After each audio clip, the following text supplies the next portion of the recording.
खबर बताएं क्या है काशिफ भाई, कल आ रही है, सेनेट में आ रहा है कल मुसविदा?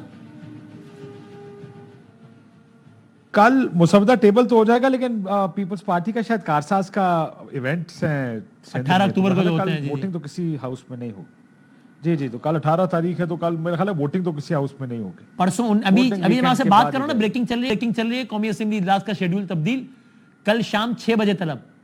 अब वहां से तकरीर करके 6 बजे तक तो नहीं पहुंचेंगे ना कि बिलावल साहब क्या होगा, तो यानी लेकिन कल नहीं तो परसों गिनती हो जाएगी आपके ख्याल में? यार नंबर तो पूरे वैसे नहीं लग रहे हैं। जो हरकतें अभी तक नजर आ रही हैं, जिस तरह लोगों को उठा रहे हैं, हर पार्टी के लोगों को उठा रहे हैं, इवन मौलाना फजल रहमान साहब के लोगों को धमकियां और गालियां दी जा रही हैं बकौल कामरान मुर्तज़ा साहब के। मुझे लगता है कि कहीं ना कहीं माइनस मौलाना फजल रहमान शायद नंबर पूरे करने की कोशिश हो रही है। वो इलेक्शन कमीशन ने मखसूस नशिस्तों में कल एक डिसीजन देना है, होता है वो सीटें दे दो और फिर ये माइनस मौलाना देखो। हाँ, देखिए ये तो बड़ा पुराना फॉर्मूला था कि कानून साजी करके उनको वेपनाइज कर दिया है उन्होंने इलेक्शन कमीशन ऑफ पाकिस्तान को। वो तो वैसे ही इलेक्शन कमीशन तो खिदमत के लिए तैयार बैठा है, तो ये पहले कर देते, ना जरूरत पड़ती इतनी जलालत कराने की कि किसको उठा रहे हैं। अख्तर मेंगल ट्वीट कर रहे हैं, JUIF तकरीरें कर रही है, बाकी तरीके इंसाफ तो करेगी, लेकिन वो लोग जो माजी में आपके इत्तेहादी थे, जो आपके इतने करीब हैं, जिनके साथ मिलके आप कल खाने खा रहे थे, जिनके साथ खाने खा रहे थे, वही आज तकरीरें कर रहे हैं सेनेट में खड़े होकर कि हमारे बंदों को धमकियां लगा रहे हैं।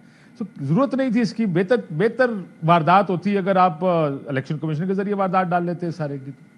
अभी मैंने एक शॉट चलाया काशिफ साहब, राशिद सुमरो साहब का ना, कल का, मौलाना साहब भी कह चुके हैं लेकिन कि जनाब अगर चोर दरवाजे से आईनी तरमीम हुई ना, तो फिर मौलाना ऐसा रद्द-ए-अमल देंगे कि सब याद रखेंगे, पुराने रद्द-ए-अमल भूल जाएंगे, फिर हम सड़कों से निकाल घसीटेंगे ऐवान में लोगों को। चलो ये शायद ज़्यादा बोल दिया हो, ज़ेब दास्तां के लिए बढ़ा दिया हो, लेकिन एक इत्तला हमें यह है, आप बताएं, अब गलत भी हो सकती है, कि कहीं ना कहीं मौलाना की जानिब से ये मैसेजिंग में हुई एट सम लेवल कि अगर ये सारा गेम फिर माइनस अस किया तो फिर डोंट एक्सपेक्ट अस कि हम कहेंगे ओहो हमारे बगैर कर ली, चलो ठीक है कोई बात नहीं, फिर हम रिएक्ट करेंगे, फिर हम सड़कों में निकलेंगे, फिर आपके लिए मुश्किल हो जाएगा हमें संभालना। So can that be a new problem for government? ये पैगाम तो देखें, ये पैगाम तो मौलाना अपने जलसे में दे आए हैं 3 दिन पहले। हाँ। अगर आप उनकी तकरीर सुने तो कमो बेशी ही पैगाम देकर आए थे। ऐसे ही है कि अगर आपने ये काम इस तरह किया तो फिर।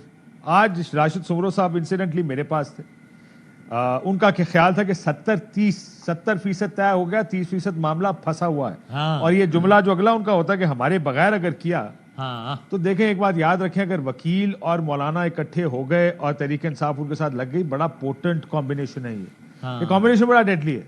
क्योंकि वकील पूरे पाकिस्तान में अगर कोई सबसे मुनज़्ज़म कोई ग्रुप है तो वकला का है, साफियों का और वकला का, क्योंकि हर जगह उनकी बार्स है। मौलाना की स्ट्रीट पावर सब जानते हैं। तहरीक इंसाफ का जो पुल है, क्राउड पुल है, वो भी हिस्टोरिकली रहा है। अभी लीडर की कमी है, लेकिन अगर लीडरशिप मौलाना ने दे दी इस सारी को, तो ये हुकूमत के लिए it will be a handful, ये संभालना मुश्किल होगा हुकूमत के लिए।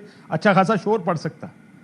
अब आप सोचें, जिस दिन तहरीक इंसाफ कॉल देती है उस दिन पूरे के पूरे शहर बंद हो जाते हैं। आप इस्लामाबाद के दाखिली और खारजी सारे रास्ते बंद हो जाएंगे। लाहौर की कॉल देंगे, लाहौर बंद कर देंगे। अभी अगर मौलाना साथ जुड़ गए तो सोचे कि वो इसके बावजूद भी गवर्नमेंट ये रिस्क लेगी कि माइनस मौलाना मैनेज कर लें। बात तो हमारी यहाँ से शुरू हुई थी ना कि शायद माइनस मौलाना फॉर्मूले पे काम हो रहा है। मुझे देखें, इंडिकेशन तो सारी यही है। लेकिन आज मैंने वो जावेद लतीफ साहब से पूछा, मैं कहा मियाँ साहब जो साफियों से बात कर रहे थे, इंडियन साफियों से, मियाँ साहब केड़ा मुल्क चला रहे हैं कि वो बैठ के गप्पे लगा रहे हैं। शायद मियाँ साहब को भी ये शायबा सा हो गया है, उनको भी ये कोई गलत फहमी होगी कि ये मुल्क मैं चला रहा हूँ। और सर आप नहीं चला रहे। तो मसला ये कि इस वक्त भी लग ऐसे रहा है कि कोई नंबर पूरे करने की कोशिश हो रही है, और वो नंबर 3-4 से ज्यादा का है। वो नंबर 7, 8, 10 की तरफ जाता है। उसमें सेनेटर भी ज्यादा है, उसमें कौमी असेंबली के मेंबरान भी ज्यादा है। इसका मतलब कि कोई पेशबंदी हो रही है माइनस मौलाना फजल रहमान किसी किस्म की तरमीम करने की। देखें, अख्तर जान मेंगल की ट्वीट आपने देखी। वो खातून सेनेटर हैं, उनके मियाँ को और बच्चे को उठा के ले गए। आपने एमल वली का बयान सुना असेंबली में। ANP के वो एक सेनेटर है, उनका बयान था शायद दूसरा। उन्होंने कहा कि आप मेरे साथ चले, पुलिस खड़ी है लोगों के दरवाजों के बाहर।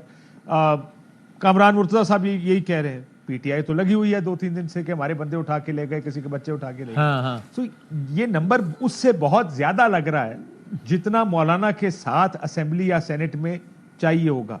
या तो ये है कि ये प्लान बी की तैयार एक कोशिश है कि इन केस मौलाना के साथ किसी चीज पे बात फंस गई तो पीछे काम या तैयार फिर हो। हो सकता है मुसब्बदा ही कुछ और हो। हाँ, लेकिन हो सकता है मुसब्बदा ही कुछ और हाँ, हो। मेरा ख्याल है अगर एक मुसब्बे माइनस के मौलाना पीछे सारा करेंगे तो फिर मौलाना वाला मुसब्बेदा भी नहीं करेंगे, सीधी बात है। मतलब ये क्या कि भाई मुसब्बेदा नहीं होगा। मौलाना को और माइनस ये बात मौलाना है ना, या तो मौलाना की को ऑन बोर्ड रखना है तो उनका मुसब्बेदा, अगर मौलाना से फिर पंगा ही है कि नहीं कर रहे आप साथ नहीं दे रहे, ठीक है आपके बगैर कर रहे हैं, फिर मुसब्बेदा भी अपना ही लाएंगे ना। फिर पीपल्स पार्टी कोई ये ना कर दे कि बिलावल साहब ये ना कहे मैं मौलाना को जबान दे चुका हूं मैं, वो मेरा ख्याल है वो हो जाएगा, लचक का मुजाहरा कर देंगे।